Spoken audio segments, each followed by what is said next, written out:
light shining in every window, and then the lovely smell of roast goose drifted out to the street. Well, the little girl was hungry and shivering. She couldn't walk anymore.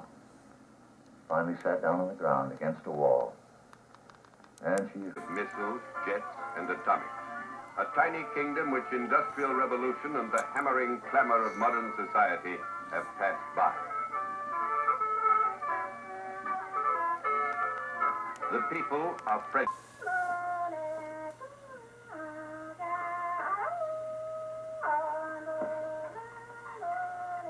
Hello there. This is Dr. Tom Dooley. I want to weave a net of magic for all of you and take you away from the place where you are watching this film and have you fly half a world away with me.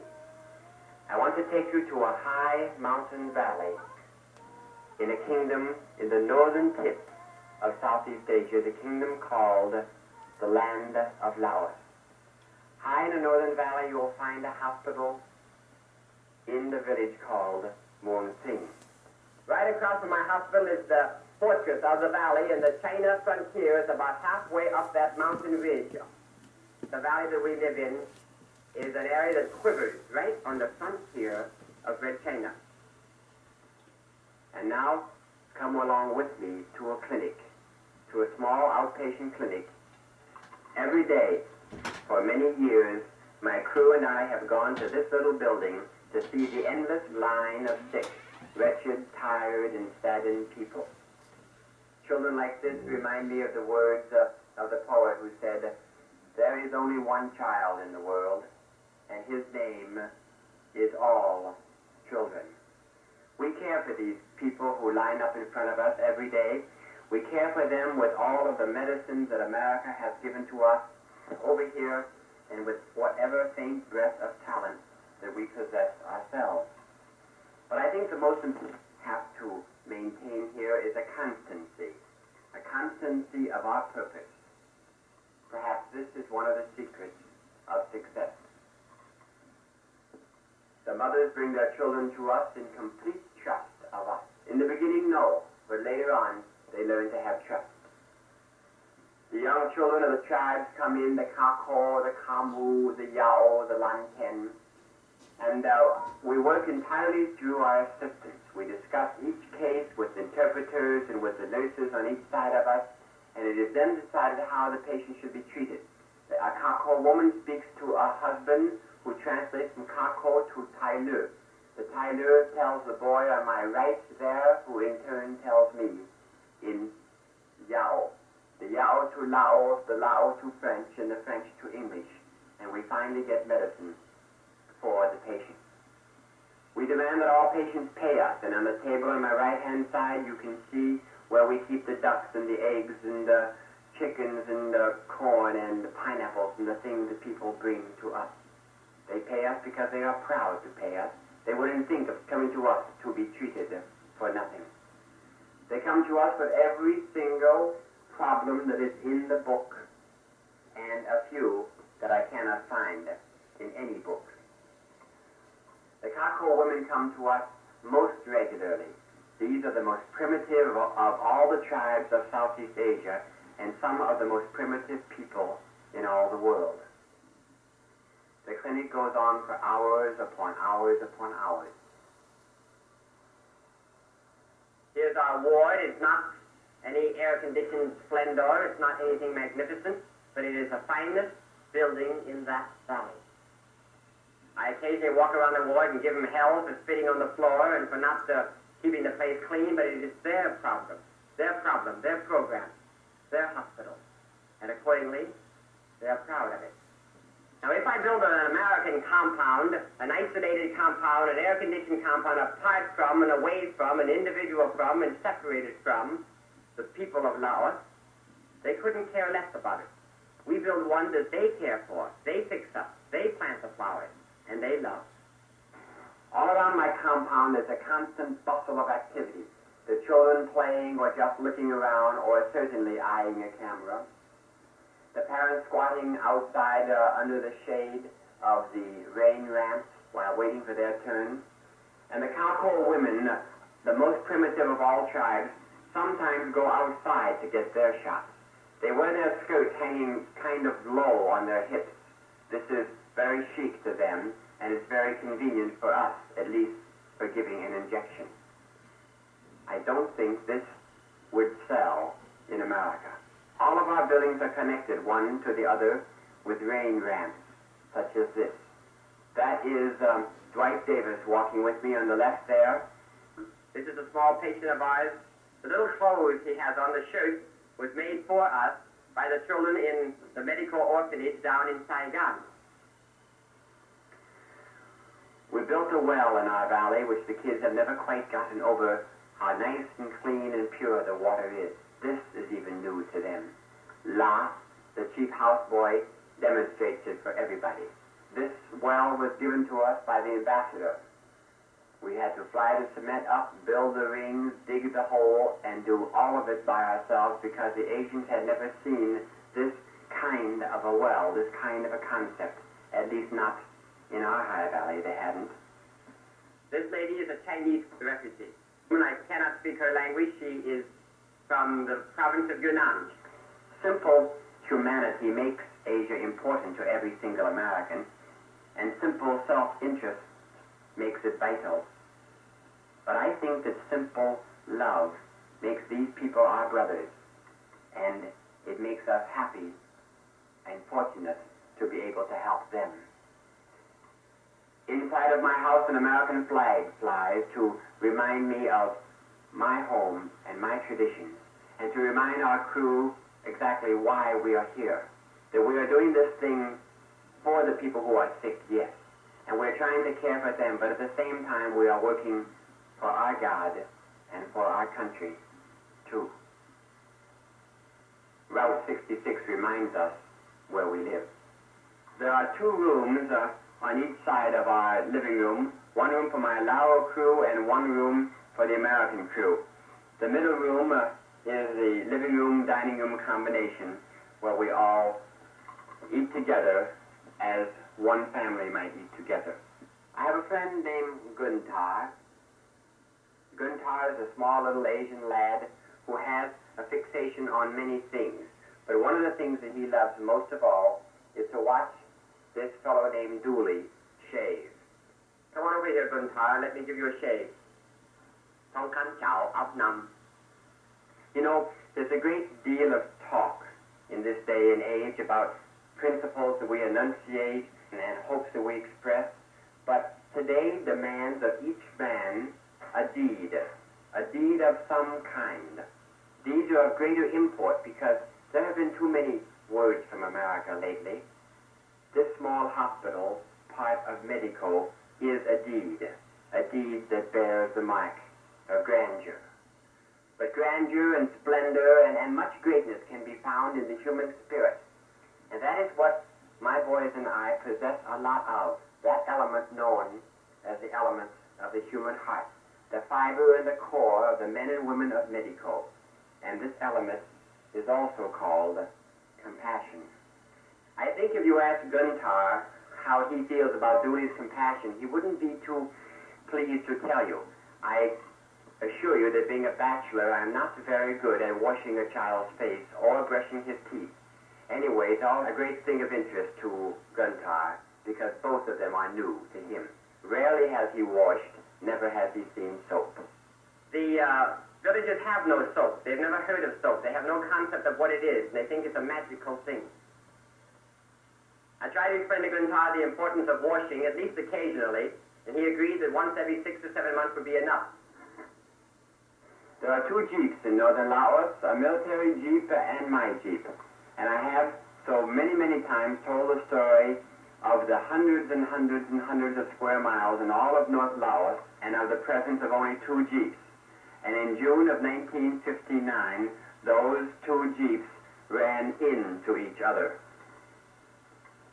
One of my men has just returned from a visit to the capital, where we had received a large shipment of drugs. You see how the bottom of the box rots so very quickly? All these are medicines that have been donated to us by the companies of America and by the generosity of the people who help us all around the world. That small white structure in the backyard is the most important place. It's called Uncle Tom's Cabin.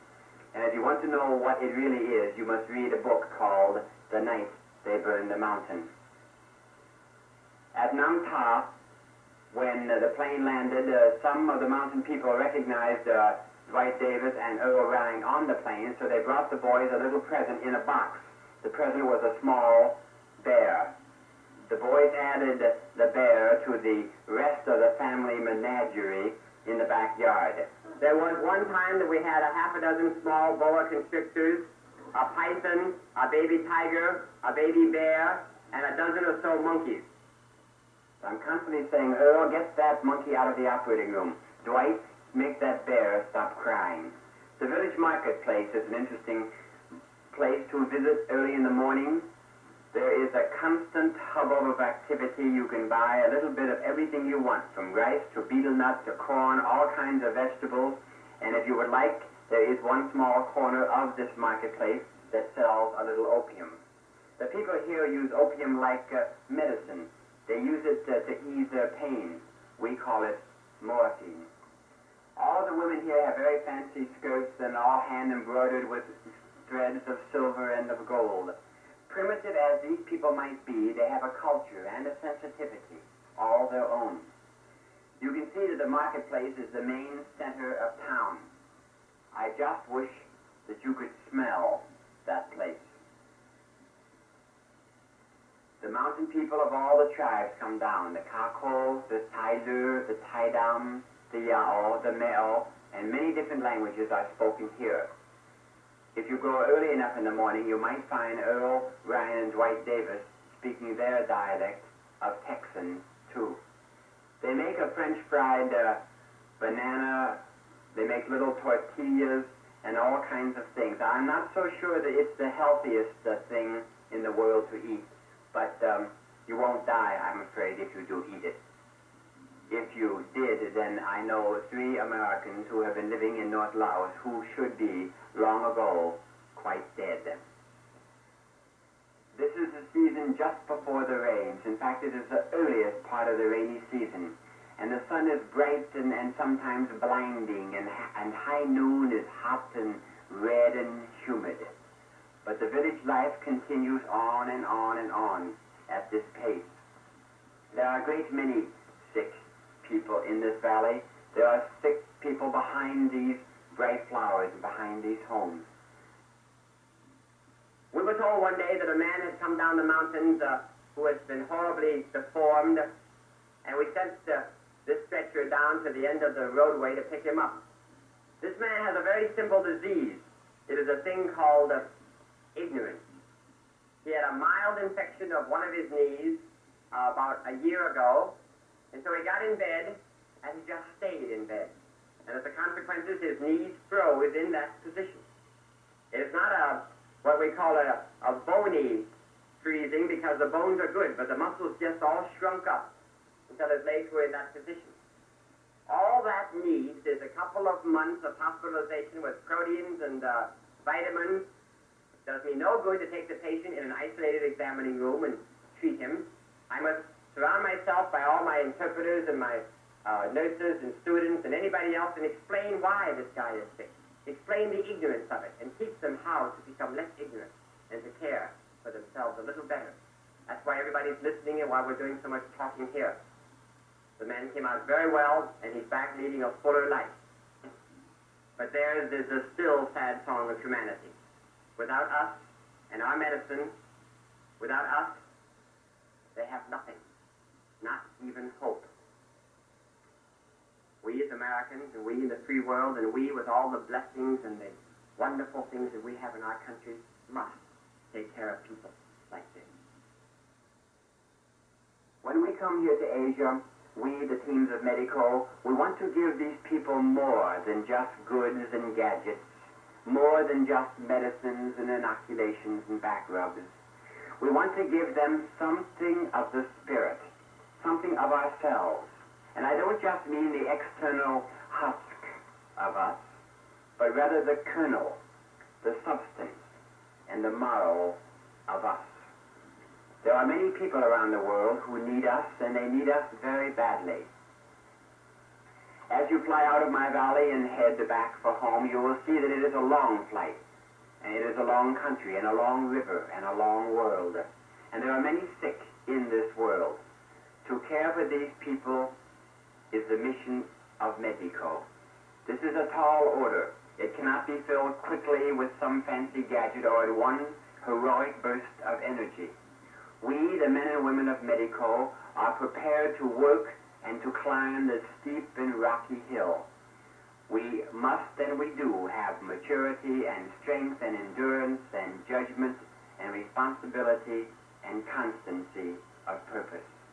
We shall indeed utilize that intangible and indispensable force of the human spirit. And we will maintain that larger idea of the world today, the idea of peoples joining together with peoples, persons with persons, hand in hand and heart in heart, to help the other people in the world who need us.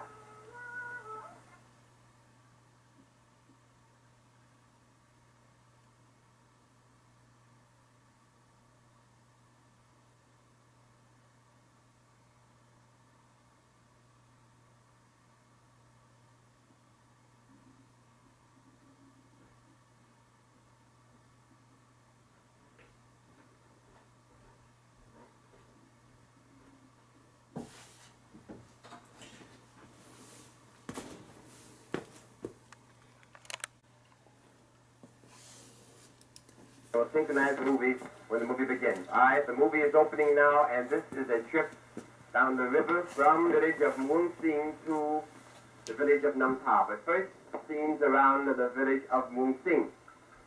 There is our main hospital building, the clinic, with the metal roofing, and the main clinic building where we have the operating room, the clinic, and the delivery room.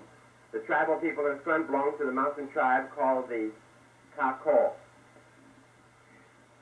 Adjoining this building to our house, there is now a ramp, a thatched rain ramp, but when this movie was taken, you cannot see it. This is our house, and this is the mountains of China. The first range of hill is the mountains of China, looking north. Here's our house with the village marketplace way over in the corner. This top of the valley here is just a little east of us, and on the other side of that mountain range is Nam Ta, my former village. We have approximately 100 people a day who are taken through this clinic. Behind the clinic, there are now 2 new buildings that we have built back in this area. Here's a young man who was mauled by a bear, and the whole side of his face was torn off. This is before the first, after the first operation. We have done 3 more on him. There are 2 students with him. There was a large hole in the side of his face, both right eye, which was completely closed. Later we took the eye out and closed the lid, and now he's a much healthier looking little lad. Dwight Davis is one of my 2 Americans. He's from Austin, Texas. And though he has no children of his own, he might as well have. In the background we have Uncle Tom's cabin, our deep to the small mountain people whose families have been, the boy has been orphaned and he lives with us now. Here's an ancient Tartar tribesman from the high foothills of the Kako. Behind this is our washing area and our water, the lamps that we burn at night to let people know the hospital is here, the flags of the Buddhist nation and of the kingdom of Laos, and the tiger skins that someone has paid us. Between these 2 buildings is a banyan tree, where the first murder occurred that happened in our hospital. We are building a well here, and behind the well is the house of Chai. There are now several other mud huts before you come to the outhouse. These are where some of our student staff live. We're building a well by making the concrete rings and sinking it down. Now, to go from Muong Sing to Nam Ta is only a 15-minute trip by air. And so, by a prearranged plan, the Lao government sends to us an aeroplane.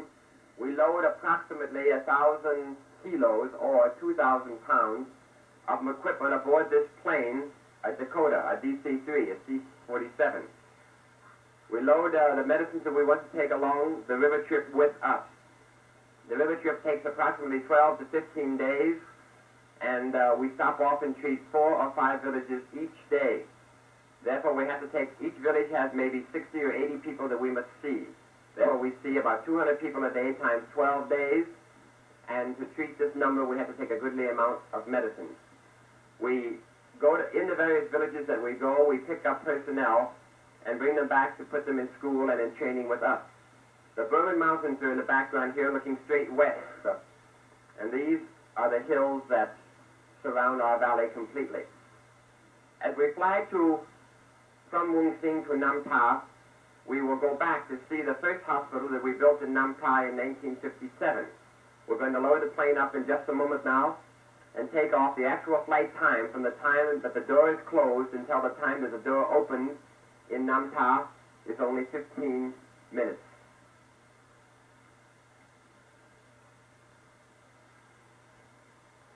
Here's the old hospital at Nam Ta that we built several years ago, still standing and doing well, with the new house in the back for the doctor to build, that the doctor built because he wanted to live in that house rather than where I lived.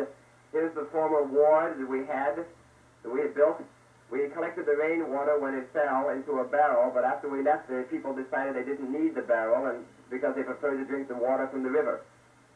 The hospital has definitely slid down a little bit, but still, it is several centuries ahead of the necromancy and the witchcraft and sorcery of the people who live in that valley. Here is a visiting American who was with us, Earle, Rhine, several of my students, and the slope that I fell down on this second trip. Having fallen down that slope was the first development of this problem. These are the small pirogues that they are called. They're just an outboard dugout with a platform on both ends. We have to load the equipment very carefully. If we put all of our vitamins in one boat and that boat turns over, we lose all of our vitamins. If we put all of our rifles and our equipment for shooting dinner and killing the animals that we eat on the trip, and that turns over, we lose our rifles, our weapons, and therefore we don't eat as well. We have to be very careful not to put all of the value of one thing into one boat, nor all of the one kind of medicine or instrument into one boat. Here is Cy, my chief cook and bottle washer, man who's in charge of all the salaries, a man who's in charge of feeding all of my patients, sometimes as many as 30 patients and 25 or 30 staff this boy has to feed. He has with him here a small monkey that we call Ho Chi Minh.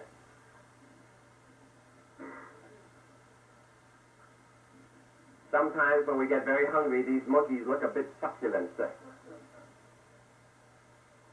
You can see the rapidity of these streams and the lushness of the Nam Ta River.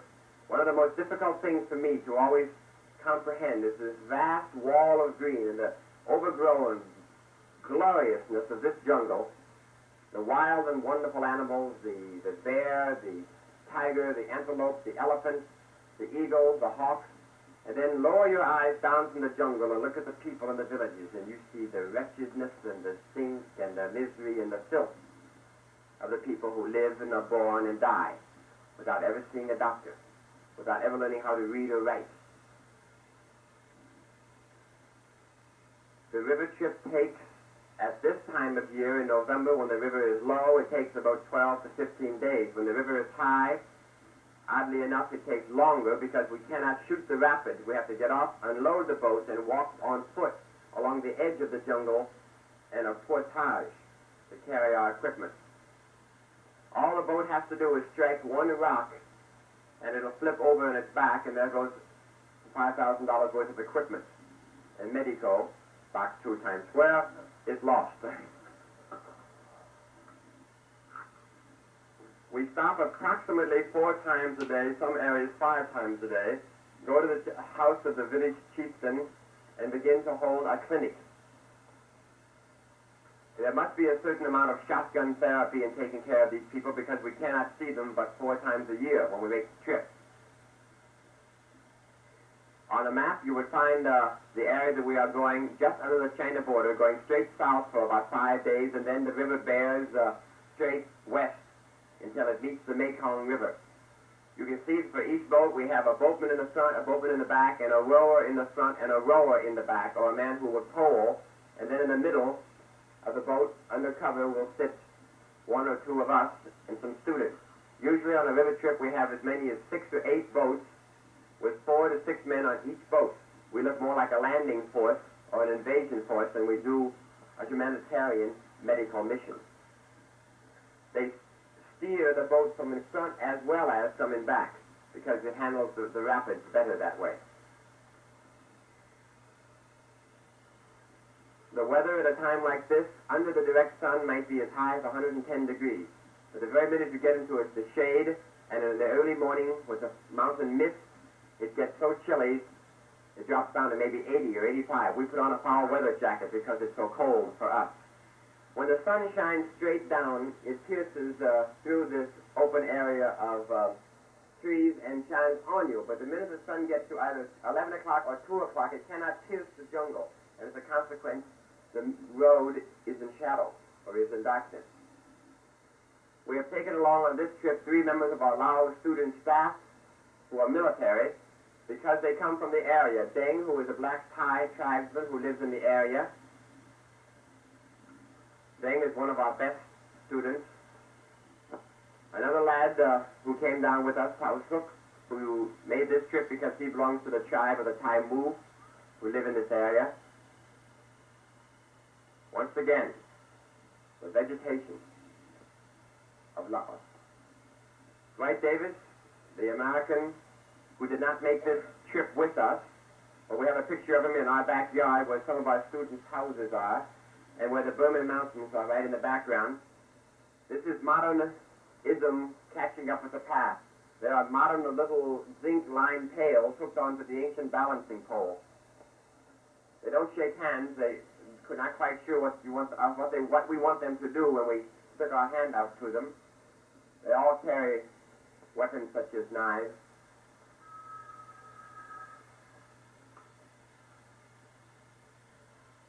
This is one of the children of this part of the world. Laos is frequently called the kingdom of kids. Earle Rhine is another one of my Americans who made the trip with us.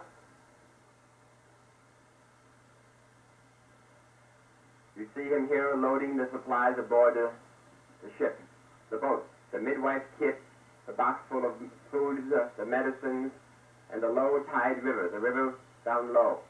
The Lao government paid for the trip. They charter the boats for us, pay the boatmen, and furnish us a military guide, because if the communists would ever want anything to happen to us in this respect, the ideal time for an accident, quote, accident, end of quote, would be on a river trip like this. The Lao government realizes that, and so they are extremely careful to surround each of us with a number of guards. And as you watch the movie, you will see, wherever you see me or Earle or Dwight, around us you will see 2 or 3 men with weapons belonging to the police or to the army, whose job it is to see that nothing happens to us. We also teach these guys how to give a hypodermic needle.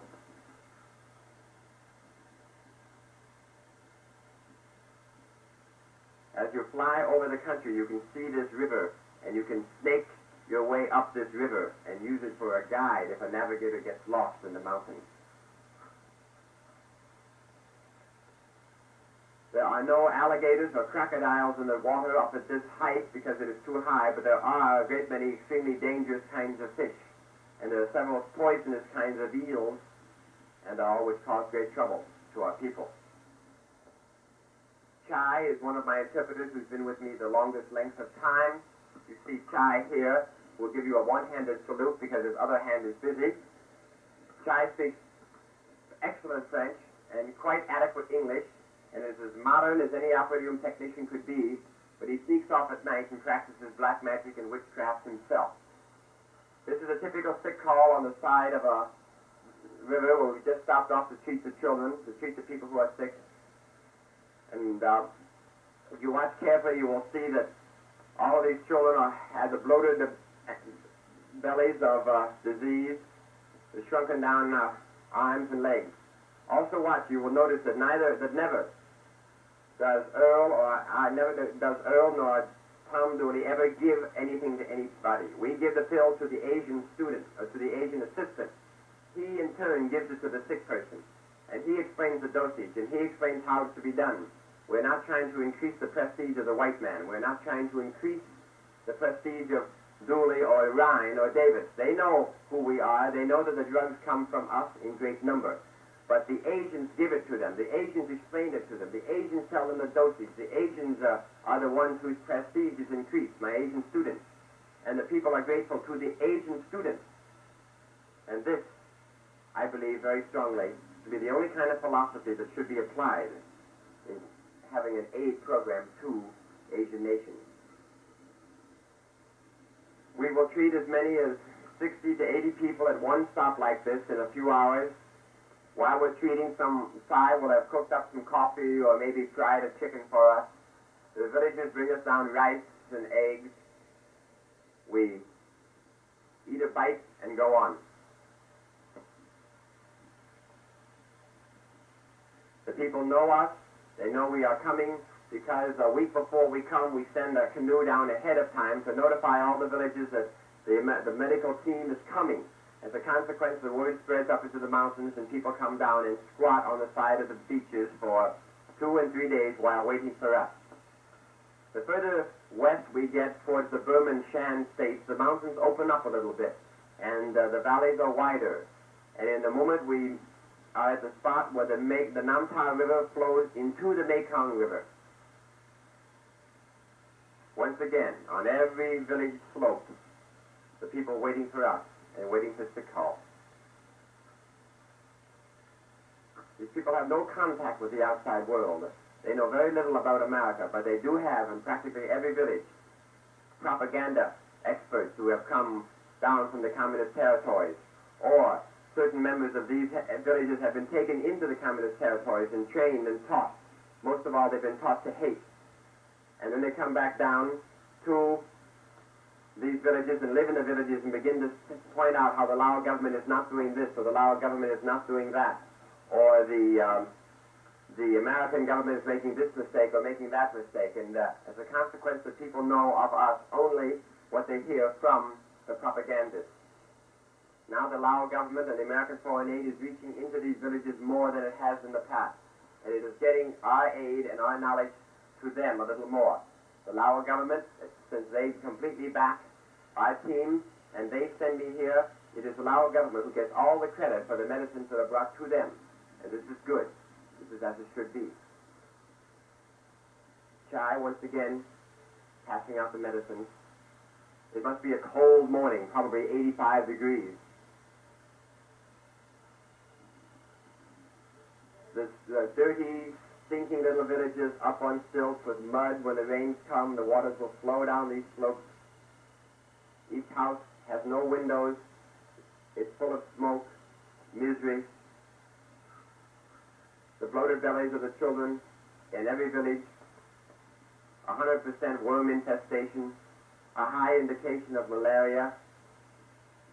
Some lady in the background washing my shirt, probably. The long, graceful dugout canoe pirogues.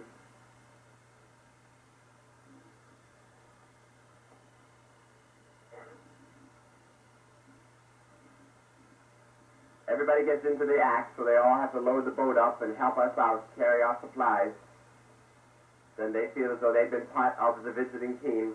We carry our care midwife kits along with us, and oftentimes in these areas we find some gal who's a little bright, and we spend a little time showing her some points and leave her with a care midwife kit. With the school teacher in these areas, if there is a school teacher, or with the chief of the village, we leave soap and bandages and ointments and eye ointments so that he in turn can care for them. Just before the Namtar River meets the Mekong River, we come to a very large and very wonderful village called the Kong Nale. And the Kong Nale has as its governor one of the most famous people of all of North Laos, one of the greatest fighters of the war. And the Naikong, as he is called, the Naikong of Kong Nale is one of my closest friends, coming down here in his white pants with his brother in the blue pants. We would like to build a landing strip right here along the river so that a small plane could land at Kong Nale and hold sick call. It is in Kong Nale that I went in 1956, and in honor of the visiting white men, they built 4 beds for all of us to sleep on. Or they built the beds Asian style. The beds were about 5 feet 2 inches long and about 3 feet wide. We couldn't roll over either direction or we would fall off. From now on, we sleep on the floor. Once again, the Asian student passing out the medicines. Modern medicines and bare feet. Wristwatches and antibiotics, blended with villages that have never seen electricity, have no concept of hygiene, don't even have any soap.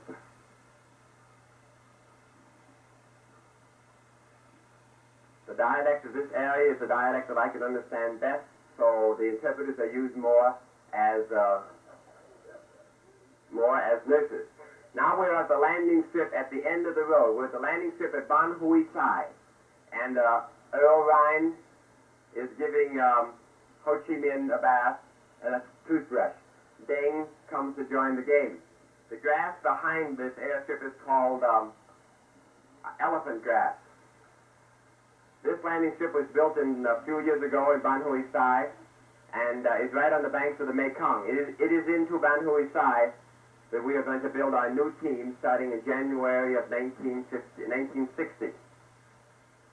Ban Hui Sai, we will go and wait. And by prior arrangement, we wait for many days until finally on a certain day, the Lao government sends a small airplane to pick us up. We only need a small airplane because the original 2,000 pounds is now down to only about 150 pounds of bed rolling and things like that.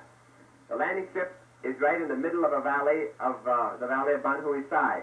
And all around the mountain slopes, you will see bare patches and bare areas where they burn the mountains. Bare areas where the charcoal have burned down the mountains, and then into the blackened earth they have planted their rice. This kind of farming is called Rhine. And these are the areas where they have burned the mountain slopes. This animal gets along much better with Earle and with Dwight than it does with me, probably because it is closer to Earle and Dwight on the anthropological scale. Every time I get near the animal, he tinkles on me. We have a whole zoo in the back of our hospital with a half a dozen animals like this and a